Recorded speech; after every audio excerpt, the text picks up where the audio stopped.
بسم اللہ الرحمن الرحیم۔ السلام علیکم۔ آج یہ ہمارا موضوع ٹریپ کیس۔ یہ ٹریپ کیس کیا ہوتا ہے؟ نارملی جب کوئی گورنمنٹ آفیسر ہم سے کسی کام کے پیسے مانگتا ہے یعنی رشوت مانگتا ہے تو ہم اس کے خلاف جب شکایت کرتے ہیں تو اس پر کسی قسم کا کوئی عمل درآمد نہیں کیا جاتا، جس سے ہوتا یہ ہے کہ جب ہم شکایت کرنے کے بعد دوبارہ اس آفیسر کے پاس جاتے ہیں تو وہ ہمارا جائز کام بھی کرنے سے انکار، کیونکہ جو شکایت ہم نے کی ہوتی ہے اس پر آفیسر جو اس سے افسران بالا ہوتے ہیں کسی قسم کا کوئی عمل نہیں کرتے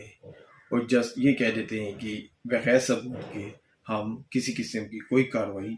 اس آفیسر کے خلاف نہیں کریں گے۔ اور ہوتا بھی یہی ہے کہ ہمارے پاس صرف شکایت کے علاوہ اور کوئی ثبوت ہی نہیں ہوتا کہ ہم اسے سزا دلوا سکیں یا اپنا جائز کام کروا سکیں۔ تو دوبارہ جب ہم اس آفیسر کے پاس جاتے ہیں تو وہ ہم سے ڈبل ڈیمانڈ کرتا ہے یا وہ اس کام میں اتنے مسئلے بنا دیتے ہیں کہ وہ ہونے والا کام بھی ناممکن ہو جاتا ہے۔ تو بہرحال مجبوری ہمیں یا تو رشوت دینا پڑتی ہے یا جو کام ہوتا ہے اس سے ہاتھ دھونا پڑتا ہے۔ تو قانون میں ایسا طریقہ کار دیا گیا ہے کہ آپ کس طرح ایسے کرپٹ آفیسر کو رنگے ہاتھوں گرفتار کروا سکتے ہیں اور اتنا سخت کیس بنا سکتے ہیں کہ وہ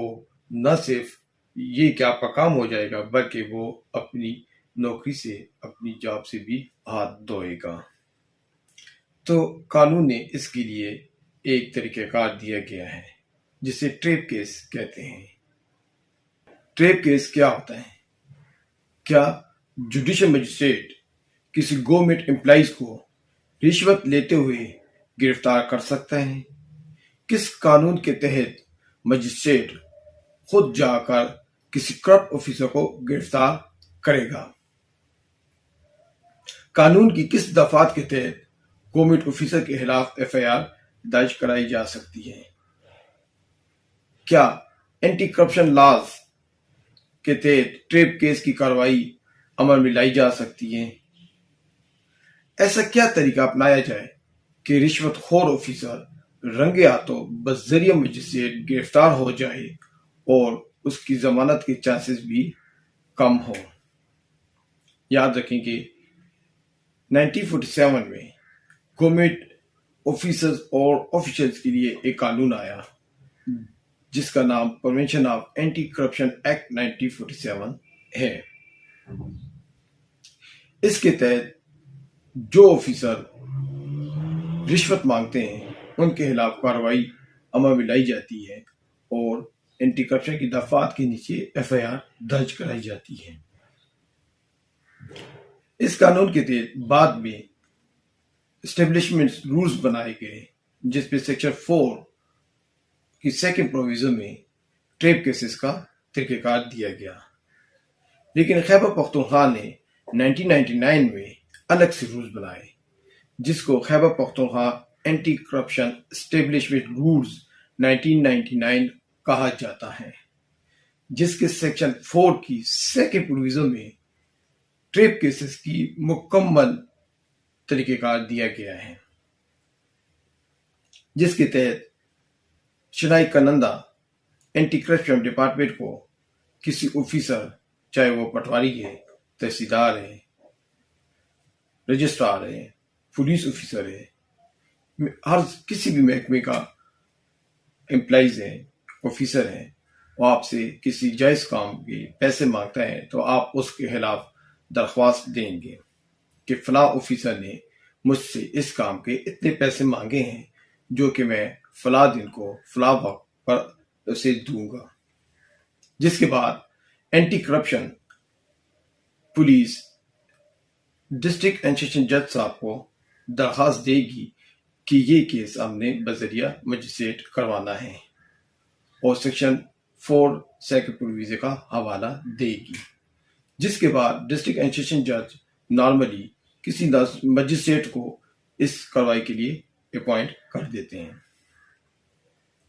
مجسٹریٹ صاحب خود موقع پر جائیں گے اور یہ ساری کارروائی اپنی نگرانی میں عمل میں لائیں گے۔ موقع پر جانے سے پہلے مجسٹریٹ صاحب شرائط کنندہ سے وہ روپے جو کہ کسی گورنمنٹ آفیسر کو دینے ہیں ان کی فوٹو کاپیز اور ان رقوم کی جو نمبر ہوتے ہیں، نوٹوں کے جو نمبر ہوتے ہیں، وہ نوٹ کر لیں گے، جس کے بعد مجسٹریٹ صاحب کے سامنے وہ شرائط کنندہ اس آفیسر کو وہ روپے دے گا۔ جیسے ہی وہ یہ روپے دے گا اور وہ اسے قبول کر کے اپنے پاس اپنی پوزیشن میں لے گا، مجسٹریٹ صاحب فوراً اسے گرفتار کر لیں گے اور وہ یہ روپے کیس پراپرٹی بنا کر اس پر اینٹی کرپشن کی دفعات کے تحت FIR درج ہو جائے گی، جس کے بعد اسے تھانہ حوالات میں بند کر دیا جائے گا۔ اور مجسٹریٹ صاحب جب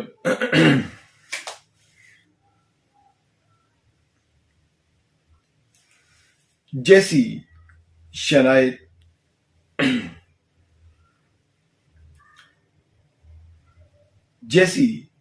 شکایت کنندہ اس گورنمنٹ آفیسر کو یہ روپے جس کی نمبرات مجسٹریٹ صاحب نے اپنے ساتھ نوٹ کیے ہوئے ہوں گے اور ان کی فوٹو کاپیز بھی اپنے پاس رکھی ہوں گی، اس گورنمنٹ آفیسر کو دے گا تو مجسٹریٹ صاحب اسے فوراً سے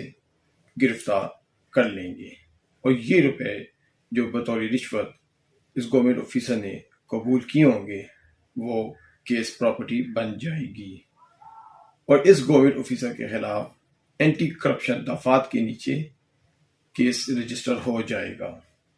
جس میں نارملی ضمانت بھی بہت مشکل سے ملتی ہے۔ بعد میں جب ٹرائل شروع ہوگا تو اس میں جوڈیشل مجسٹریٹ صاحب بطور گواہ پیش ہوں گے اور یہ ساری کارروائی کے بارے میں بیان ریکارڈ کروائیں گے۔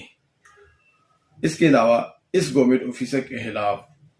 محکمانہ کارروائی بھی عمل میں لائی جائے گی، جس میں اسے نوکری سے، اپنی جاب سے برخاست کرنا بھی شامل ہوگا۔